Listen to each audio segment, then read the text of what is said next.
The news की prime time bulletin में आप सभी दर्शकों का स्वागत है। मैं हूं आपके साथ अपूर्वा सिंह। आइए नजर डालते हैं आज की हेडलाइंस पर। छत्तीसगढ़ विधानसभा बजट सत्र के लिए अधिसूचना जारी। 22 फरवरी से 26 मार्च तक होंगी 24 बैठकें। राजधानी के वाटर एटीएम पर फिर गया पानी। कॉन्ट्रैक्टर की लापरवाही से वाटर एटीएम जर्जर। करोड़ों का बस स्टैंड धूल खाकर हो रहा जर्जर। दिन ढलते ही असामाजिक तत्वों और शराबियों का होता है जमावड़ा। अब खबरें विस्तार से। छत्तीसगढ़ विधानसभा का बजट सत्र 22 फरवरी से शुरू होकर 26 मार्च तक चलेगा। सत्र के दौरान कुल 24 बैठकें होंगी। राजभवन की मंजूरी के बाद विधानसभा सचिवालय ने सत्र की अधिसूचना जारी कर दी है। सत्र में सरकार 1 लाख करोड़ से ऊपर का मुख्य बजट पेश करेगी। वहीं कई महत्वपूर्ण संशोधन विधेयकों को सदन में मंजूरी दी जाएगी। मुख्यमंत्री भूपेश बघेल बजट सत्र की तैयारियों में पहले से ही जुटे हुए हैं। रोजाना अलग अलग विभागों के मंत्रियों के साथ बैठक कर विभागवार बजट मांग कर उनकी रायशुमारी जारी है। इसके बाद वित्त विभाग बजट का अंतिम खाका तैयार करेगा। इधर बजट सत्र की अधिसूचना जारी होते ही सरकार को घेरने की रणनीति पर विपक्षी दल बीजेपी समेत जेसीसी और बीएसपी जुट गए हैं। वहीं चर्चा ये भी है कि बजट सत्र के दौरान विधायकों को कोरोना वैक्सीन भी लगाए जा सकते हैं। प्रदेश कांग्रेस के उपाध्यक्ष गिरीश देवांगन एवं कांग्रेस संचार विभाग के अध्यक्ष शैलेश नितिन त्रिवेदी ने पत्रकार वार्ता के दौरान भाजपा के आंदोलन को कोरी अफवाह करार दिया है। कांग्रेस नेताओं ने भाजपा पर सीधे तौर पर आरोप लगाते हुए किसानों को हिसाब देने की बात कही है। कांग्रेस उपाध्यक्ष गिरीश देवांगन ने कहा कि केंद्र की भाजपा सरकार किसान विरोधी कानूनों और भाजपा के लोकसभा चुनाव के घोषणा पत्रों में 2022 में आय दुगनी करने और स्वाभिमानथन कमेटी की रिपोर्ट लागू करने जैसे वादों का हिसाब दे। इसके साथ ही छत्तीसगढ़ में 15 साल किसानों के साथ हुए अन्याय एवं भेदभाव का हिसाब भी कांग्रेस ने मांगा है। प्रदेश में हुई किसान आत्महत्याओं और किसानों से धोखाधड़ी और वादा खिलाफी का हिसाब भी भाजपा से मांगा है। गिरीश देवांगन ने भूपेश सरकार की तारीफ करते हुए कहा कि हमारी सरकार किसानों की अर्थव्यवस्था को सुदृढ़ करने पुरजोर कोशिश कर रही है, लेकिन केंद्र सरकार इसमें साथ नहीं दे रही है, जिस कारण राज्य सरकार को कई दिक्कतों का सामना भी करना पड़ रहा है। वहीं इस आरोप के बाद प्रदेश के प्रमुख विपक्षी दल भाजपा ने पलटवार किया है। भाजपा के प्रदेश अध्यक्ष विष्णुदेव साय ने कहा कि भाजपा शासन काल में कभी भी किसानों को किसी प्रकार की दिक्कतें नहीं हुई है। समय पर धान खरीदी की जाती थी, लेकिन इस सरकार ने आते ही धान खरीदी का समय ही बदल दिया। इसके साथ ही उन्होंने बारदाने की कमी और समर्थन मूल्य एक साथ नहीं दिए जाने का भी आरोप लगाया है। आज तो मुझे लगता है कि भारतीय जनता पार्टी को, डॉक्टर रमन सिंह को और यहाँ भारतीय जनता पार्टी के जितने भी वरिष्ठ नेता हैं उनको प्रायश्चित करने का और आत्मचिंतन का अवसर है। 22 तारीख को वो एक जगह बैठ जाए और आत्मचिंतन करें और प्रायश्चित करें कि आज उनकी दुर्गति 15 साल के सरकार में रहने के बाद किसानों ने उनकी इतनी दुर्गति क्यों की है। हमारी 15 साल की सरकार में किसानों को कोई तकलीफ नहीं हुआ, न भुगतान में तकलीफ हुआ, न कभी उनको बारदाना की समस्या हुई। लेकिन ये लोग 2 ही साल में तरह तरह का बहाना बना रहे हैं और इनका नियत ठीक नहीं है किसानों के प्रति। किसान विरोधी हैं लोग और किसान का धान कम से कम खरीदना चाहते हैं, इसलिए सारा दोष भारत सरकार पर और मोदी जी पर लोग थोपते हैं। जबकि इन्हीं की सरकार पंजाब में है, कांग्रेस की सरकार है और कहीं इससे ज़्यादा धान वहाँ खरीदी होती है, वहाँ पर सुचारू रूप से चल रहा है। लेकिन यहाँ बारदाना की व्यवस्था करना तो प्रदेश शासन का काम है ना। उनको मालूम है कि साल में कितना किसानों का धान खरीदा जाता है, तो उस हिसाब से कितना बारदाना चाहिए, ये तो इनको शुरू में ही चिंता करके व्यवस्था कर लेना चाहिए ना। अब तक एक घर परिवार व समाज की उपेक्षापूर्ण व्यवहार झेलते आ रहे किन्नरों को समाज की मुख्य धारा से जोड़ने शासन की ओर से ही सहयोग मिलना शुरू हो गया है। समाज कल्याण विभाग की पहल पर राजधानी रायपुर के सरोना के किन्नरों के लिए पृथक से सामुदायिक भवन का निर्माण पूर्णता की ओर है। यहाँ थर्ड जेंडर समुदाय के सदस्यों को रोजगार सृजन के लिए विभिन्न तरह से प्रशिक्षण भी दिए जाएंगे। समाज के दोयम दर्जे का व्यवहार झेलते आ रहे थर्ड जेंडर समुदाय को जल्द ही अपना स्वयं का ठिकाना मिल जाएगा। हालांकि इसके पूर्व भी शासन स्तर पर इनके रहवास के लिए पृथक से व्यवस्था की गई है, लेकिन सरोना में बने सामुदायिक भवन इनका एक नया आश्रय स्थल होगा, जहां प्रदेश के अन्य स्थानों से राजधानी आने वाले थर्ड जेंडर समुदाय के सदस्यों को सुरक्षित आसरा मिलेगा, तो वहीं अपने कौशल व हुनर को विकसित करने के इच्छुक सदस्यों को या बाकायदा रोजगार मूलक प्रशिक्षण भी मिलेगा। इससे वे अपना स्वयं का रोजगार सृजित कर सके। इस संबंध में समाज कल्याण विभाग के जिम्मेदार अधिकारियों ने भी स्पष्ट किया है कि सरोना स्थित BSUP आवास के निकट ही थर्ड जेंडर समुदाय के लिए सामुदायिक भवन का निर्माण कराया गया है। यहाँ उनके रहने के साथ ही रोजगार मूलक प्रशिक्षण की भी व्यवस्था कराई जा रही है ताकि वह सम्मानजनक जीवन यापन कर सके। मैं सबसे पहले तो नगरीय प्रशासन का दिल से धन्यवाद करती हूँ, क्योंकि हम काफ़ी सालों से लगातार संघर्ष कर रहे थे कि ट्रांसजेंडर कम्युनिटी के लिए एक सामुदायिक भवन हो जहां हम अपने संस्कृति और जो भी कार्यक्रम हैं और वहां पे प्रशिक्षण हो, पढ़ाई लिखाई हो, ये सारा कार्यक्रम हम उस जगह पे आयोजित कर सके। तो पिछले साल ही हमारे लिए नगर निगम रायपुर ने एक सामुदायिक भवन जो है वो रायपुर सरोना में बनाए हैं और बहुत जल्दी उसकी जो है वो ओपनिंग भी होगी। और साथ ही साथ मैं समाज कल्याण विभाग का भी तहे दिल से धन्यवाद करती हूँ, क्योंकि समाज कल्याण विभाग जो है वो तृतीय लिंग व्यक्तियों के लिए एक पुनर्वास केंद्र जो है वो संचालित करने वाले हैं। थर्ड जेंडर के लिए यह हर्ष का विषय है कि अब शासन प्रशासन स्तर पर भी हमारे समुदाय के सम्मानजनक जीवन यापन के लिए ध्यान दिया जा रहा है। सरोना में बने सामुदायिक भवन के लिए उन्होंने समाज कल्याण विभाग, नगर निगम प्रशासन, जिला प्रशासन व शासन का धन्यवाद करते हुए कहा कि संयुक्त प्रयास से ही समुदाय के लोगों का भला हो सकता है। बाहर से राजधानी में किसी काम से आने वाले समुदाय के सदस्यों को यहाँ सुरक्षित आसरा भी मिलेगा और अपने हुनर को विकसित करने के इच्छुक सदस्यों को बेहतर प्रशिक्षण भी प्राप्त होगा। कैमरा पर्सन होरीलाल साहू के साथ दिनेश सोनी की रिपोर्ट। जन्म और मृत्यु दोनों जीवन के दो बड़े सत्य हैं और दोनों का फैसला ऊपर वाले की मर्जी से ही होता है। धमतरी के गोजी गांव में कबड्डी खिलाड़ी की देखते देखते प्राण पखेरु उड़ गए। यहां कबड्डी खिलाड़ी खेल का दांव तो हार ही गया, साथ ही अपनी जिंदगी का दांव भी हार गया।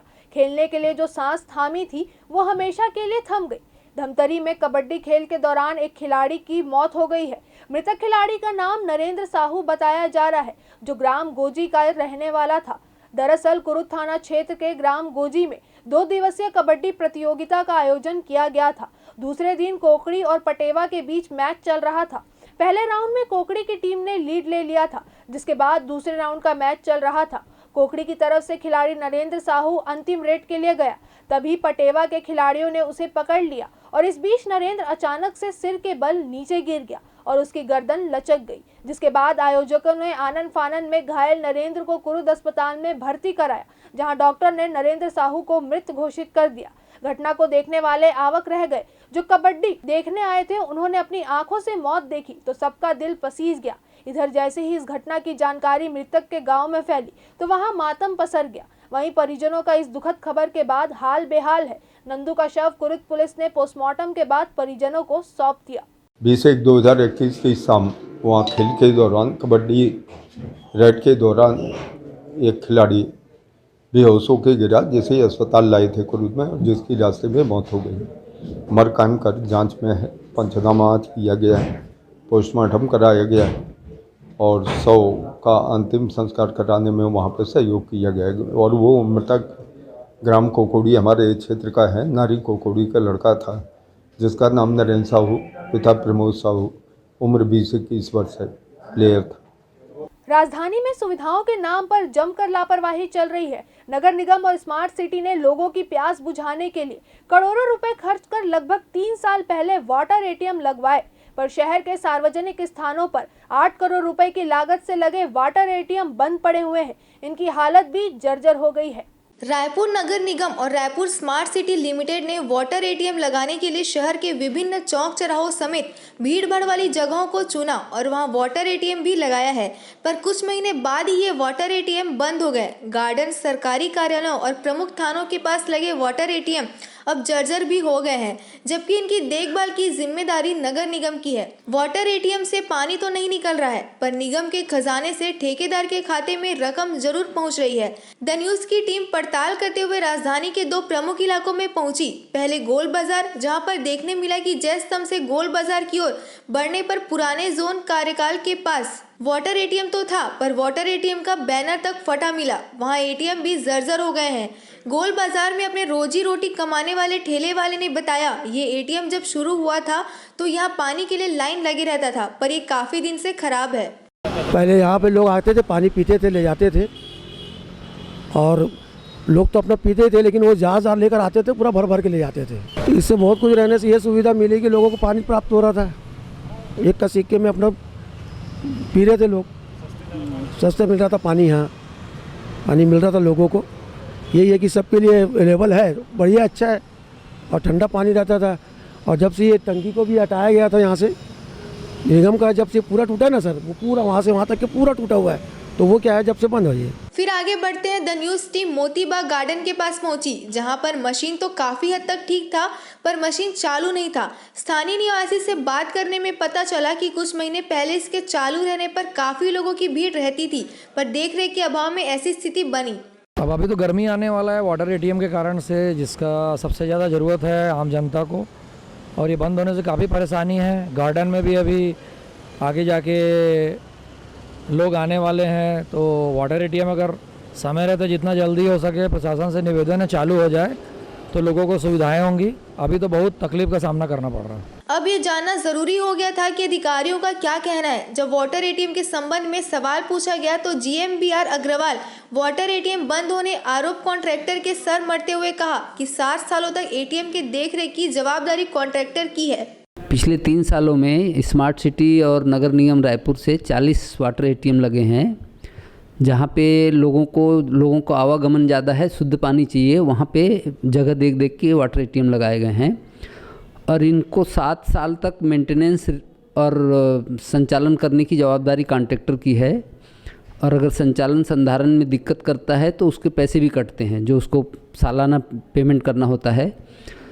और हम लोगों को जैसी रिपोर्ट मिलती है कि यहाँ का वाटर एटीएम बंद है, वो कॉन्ट्रैक्टर को खबर करते हैं, उसके आदमी आके उसको 1 दिन के अंदर ठीक करते हैं। पर इसके अलावा भी कुछ दूसरी तरह की समस्याएं हैं। कुछ शरारती तत्व या कुछ बच्चे कौतूहलवश जो है वाटर एटीएम के साथ छेड़छाड़ करते हैं, राड वाड डाल देते हैं, तोड़ देते हैं, तो इस तरह से उसमें भारी डैमेज होता है, पर उसके बावजूद भी वो लोग ठीक करते हैं। वाटर एटीएम को जल्द शुरू करने की योजना बनाने के बजाय निगम और स्मार्ट सिटी लिमिटेड अब कॉन्ट्रैक्टर पर सारा ठीकरा फोड़ रहे हैं। यही कारण है कि आम लोगों को शुद्ध पानी के लिए रास्ते में भटकना पड़ रहा है। खैर, अब देखना होगा कि निगम बिगड़े हुए वाटर एटीएम को कब तक सुधारती है और प्यासे को पानी कब मिल पाता है। कैमरामैन होरीलाल साहू के साथ रोहित मिश्रा की रिपोर्ट, द न्यूज़। राजधानी रायपुर के छेड़ी खेड़ी में मिली लाश की गुत्थी सुलझ गई है। पुलिस ने लाश की पहचान होते ही आरोपी को भी ढूंढ निकाला है। आपको बता दें कि महिला का हत्यारा कोई और नहीं बल्कि उसका पति ही है। महिला का नाम स्मिता बोपचे है, जो गुड़ियारी की रहने वाली थी। उसकी लाश की पहचान होते ही पुलिस ने महिला के पति राजेंद्र भोजपे को हिरासत में लिया था। पूछताछ में आरोपी पति ने हत्या की बात कबूल ली। पुलिस ने बताया कि दोनों पति पत्नी नया रायपुर की ओर कहीं घूमने निकले थे। इस बीच वापसी के दौरान किसी बात को लेकर दोनों के बीच विवाद हो गया। विवाद इतना बढ़ गया कि पति ने पत्नी का सर पत्थर से कुचलकर उसकी हत्या कर दी और वहां से फरार हो गया। बता दें कि आरोपी कुछ माह पहले ही मध्य प्रदेश के बालाघाट से रायपुर आया था। दोनों पति पत्नी यहां किराए के मकान में रहते थे। ठीक से पूछताछ किया गया उस एरिया के आसपास के सीसीटीवी फुटेज और तकनीकी एनालिसिस के आधार पे। फिर उससे जब कड़ाई से पूछताछ किया गया तो उसने फिर पूरी कहानी बताई कि इसको जो मृतिका है वो मानसिक रूप से थोड़ी सी कमज़ोर हो गई थी और इनके दोनों के बीच में वाद विवाद होते रहता था। और जब ये लोग उस दिन गए थे वहाँ पे भी दोनों में वाद विवाद हुआ, तो तात्कालिक गुस्से में आकर इसने उसको पत्थर से उसके सिर को कुचलकर उसकी हत्या कर दी थी। आरोपी पति राजेंद्र बोपचे को गिरफ्तार कर लिया गया है, न्यायिक परीक्षा में उसको भेजा जाएगा। अब वक्त हो चला है छोटे से ब्रेक का, जल्द लौटेंगे। नमस्कार दोस्तों, वर्ल्ड मीडिया लेकर आ रहा है आपके समक्ष द न्यूज़ समाचार चैनल। द न्यूज़ में हैं अनुभवी cameraman, reporters, input head, script writer, जिन्हें वर्षों का अनुभव है। हमारी यह टीम 2400 घंटे कंप्यूटर के ऊपर खेल रही है। हमारी टैगलाइन है खबर पल पल की। हमारे रिपोर्टर्स, हमारी एक टीम चाहती है कि किसी भी प्रकार का समाचार जो आपके लिए बहुउपयोगी हो, जो देश के लिए बहुउपयोगी हो, कोई भी ऐसा समाचार न छूटे जिसे दिखाया जाना आवश्यक हो। द न्यूज़ अन्य चैनलों से हटकर होगा। इसके समाचार, इसकी खबरें, इसकी गुणवत्ता, हर किसी को हमने एक अलग कसौटी पर रखा है। मैं चाहूँगा कि हमारा यह चैनल जो छत्तीसगढ़ में ग्रांड पे 340 पर दिखाया जा रहा है, एशियन पर 171 पर और टाटा स्काई पर सुबह 9 से 9:30 बजे तक, 10:30 से 11 बजे तक, रात्रि 9:30 से 10 बजे तक और 10:30 से 11 बजे तक 1168 नंबर प्लेटफॉर्म पर अवश्य देखें, अपनी प्रतिक्रियाएं दें। आपका सहयोग चाहूँगा, आपका स्नेह चाहूँगा, आपका आशीर्वाद चाहूँगा, ताकि राज्य और देश की सेवा में यह चैनल द न्यूज़ अपनी अहम भूमिका निभाए। अपेक्षा है सहयोग की, आशीर्वाद की। नमस्कार। ब्रेक के बाद आप सभी दर्शकों का एक बार फिर से स्वागत है। बढ़ते हैं खबरों की ओर।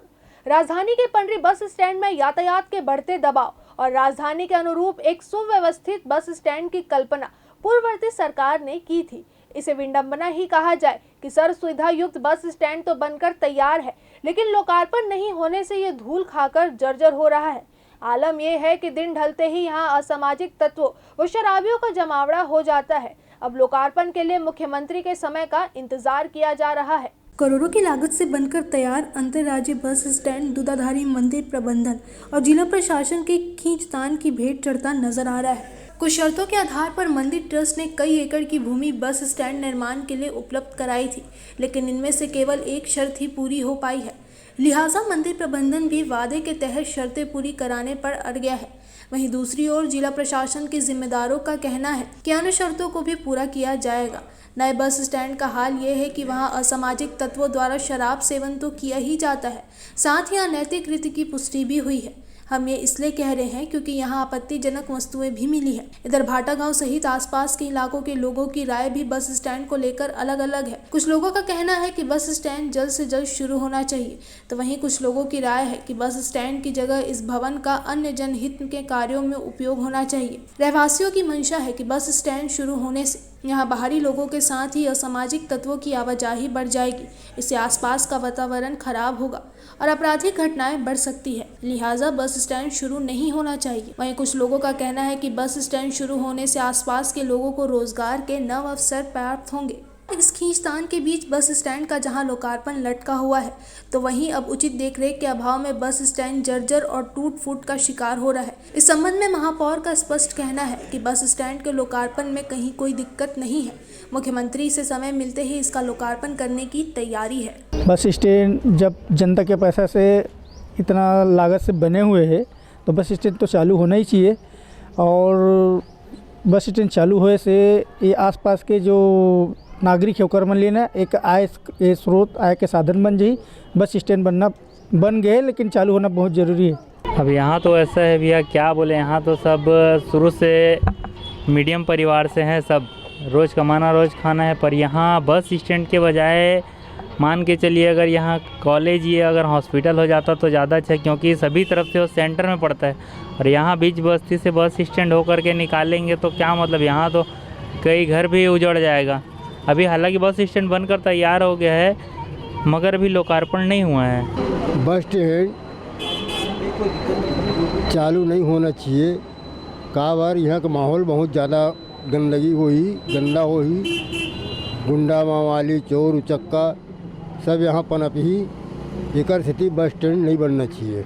पंडरी जैसे व्यस्तम इलाके और यात्री बसों को सुव्यवस्थित करने के लिए भाटा गांव में अंतर्राज्यीय बस स्टैंड बनकर तैयार है, लेकिन मठ प्रबंधन जिला प्रशासन के बीच मची खींचतान के चलते इसका लोकार्पण आज तक अटका हुआ है। सवाल ये उठता है कि करोड़ों रुपए की लागत से बना ये बस स्टैंड आखिर जनता को कब मिलेगा? बस स्टैंड की सौगात जनता को आखिर कब मिलेगी? जिम्मेदार इसके लिए अपना अपना पक्ष तो रखते हैं, लेकिन सवाल घूम फिर कर वही आता है कि आखिर जनता की खून पसीने और गाढ़ी कमाई से निर्मित ये बस स्टैंड आखिर जनता को कब मिलेगा? वर्तमान में आलम यह है, लोकार्पण नहीं होने से भवन जर्जर हो रहा है। जगह जगह कांच तड़की हुई है, टूटी फूटी हुई है। असामाजिक तत्व दिन ढलते ही यहाँ नशाखोरी करने के लिए जमा हो जाते हैं।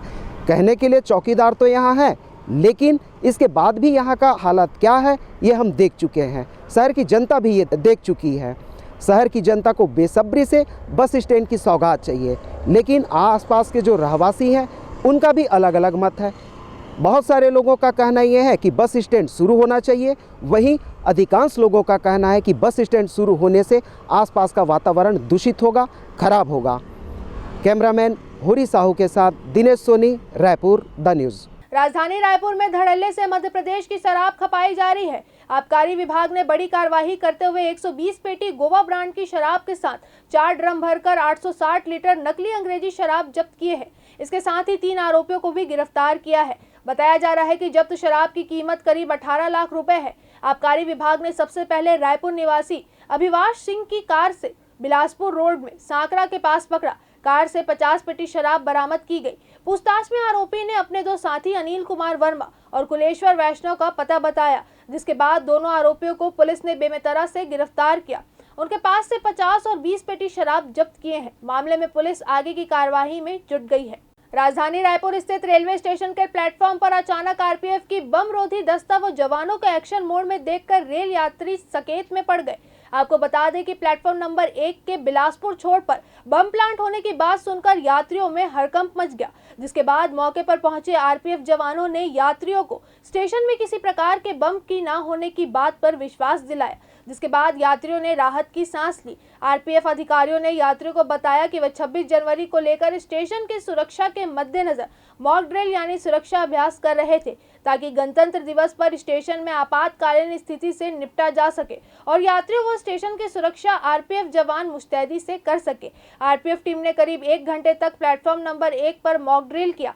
इस दौरान रेलवे सुरक्षा बल ने एक बैग में कपड़े के साथ प्लेटफॉर्म पर बम प्लांट किया, जिसके बाद आरपीएफ की बम रोधी दस्ता ने बम को डिफ्यूज कर स्टेशन को बम के खतरे से सुरक्षित बनाया। इस दौरान आरपीएफ, जीआरपीएफ प्रभारी सहित रेलवे निदेशक व रेलवे सुरक्षा बल के सभी अधिकारी मौजूद रहे।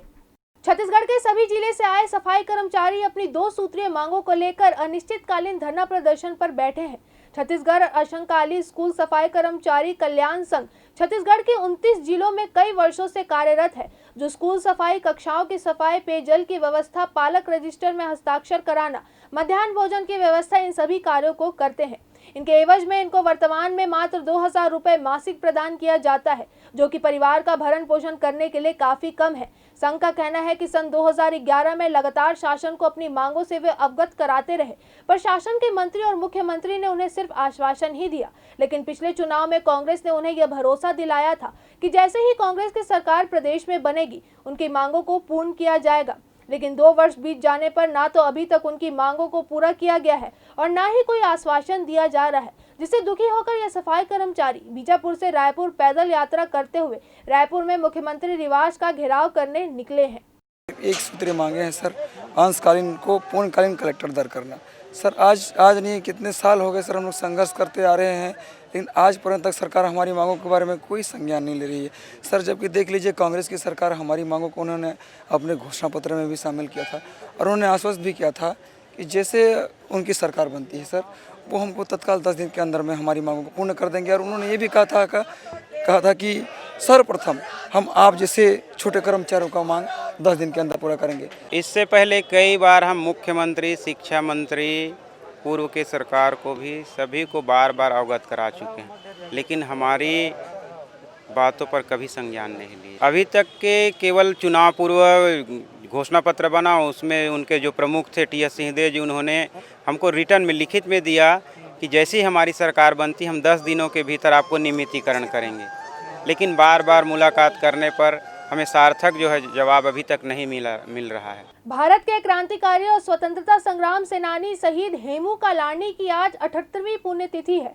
राजधानी रायपुर के हेमू कालाणी चौक पर सिंधी समाज ने उनकी प्रतिमा पर फूल माला अर्पित की। आयोजन में शहर के महापौर एजाज ढेबर और शब्दानी दरबार के संत युधिष्ठिर महाराज भी शामिल हुए। शहीद हेमू कालाणी भारत छोड़ो आंदोलन के समय गुप्त योजना पर काम कर रहे थे।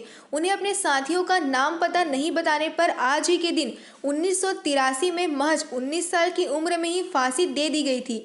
शहीद हेमू कालाणी के बलिदान दिवस पर राजधानी के हेमू कालाणी चौक में सिंधी समाज ने श्रद्धांजलि कार्यक्रम आयोजित किया। इस आयोजन में शहीद हेमू कालाणी को सिंधी समाज के अलावा जनप्रतिनिधियों, गणमान्य नागरिकों ने प्रतिमा पर पुष्प अर्पित कर कर श्रद्धांजलि दी। इस अवसर में पहुंचे महापौर एजाज ढेबर ने कचहरी चौक पर शहीद हेमू कालाणी की प्रतिमा स्थापित करने की बात कही है।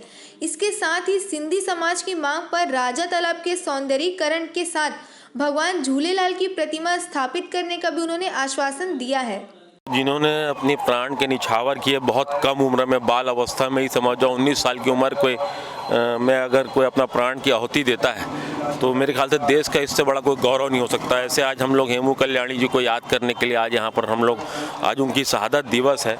आज के दिन उनको फांसी दी गई थी, आज उनको यहाँ पर याद किया गया और सिंधी समाज के द्वारा उनकी आदमकद प्रतिमा की भी मांग की गई है।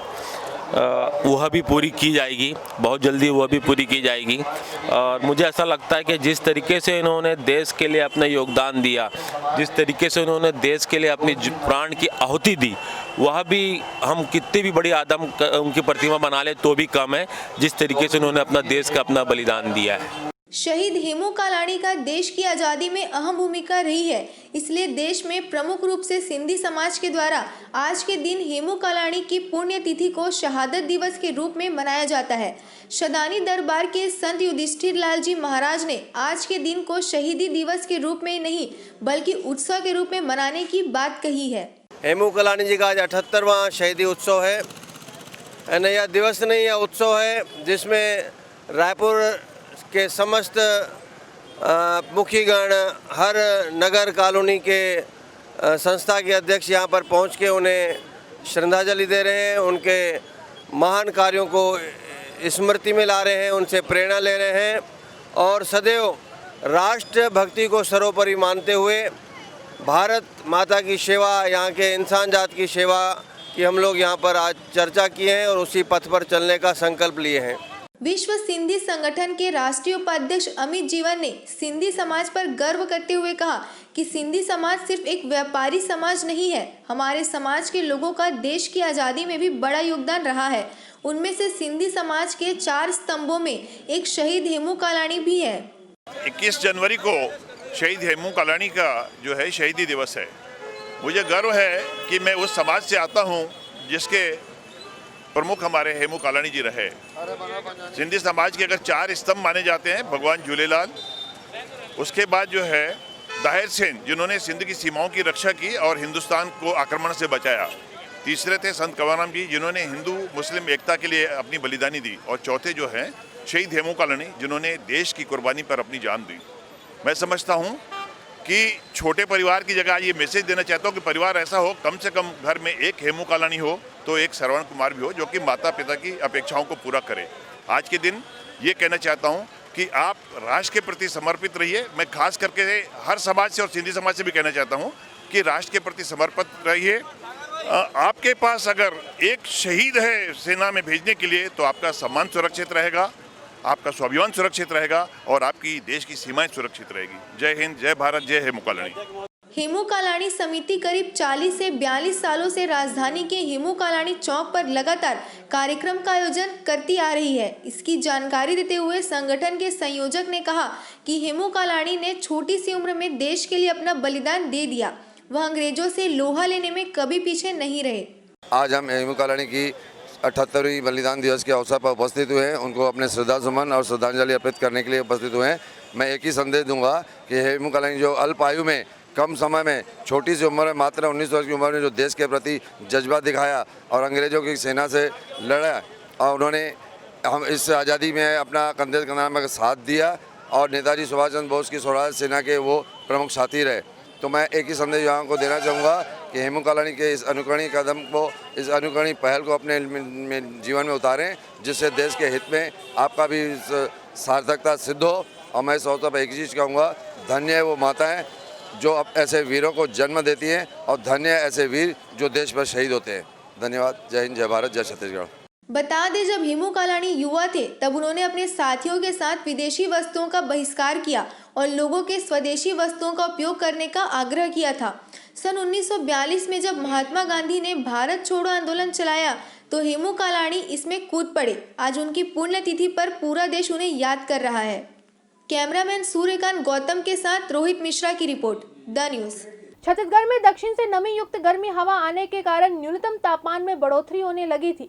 इसके चलते बीते कुछ दिनों से ठंड भी कम होने लगी थी, लेकिन मौसम वैज्ञानिकों का कहना है कि अब एक बार फिर पूरे छत्तीसगढ़ में न्यूनतम तापमान में गिरावट आने से ठिठुरन बढ़ेगी।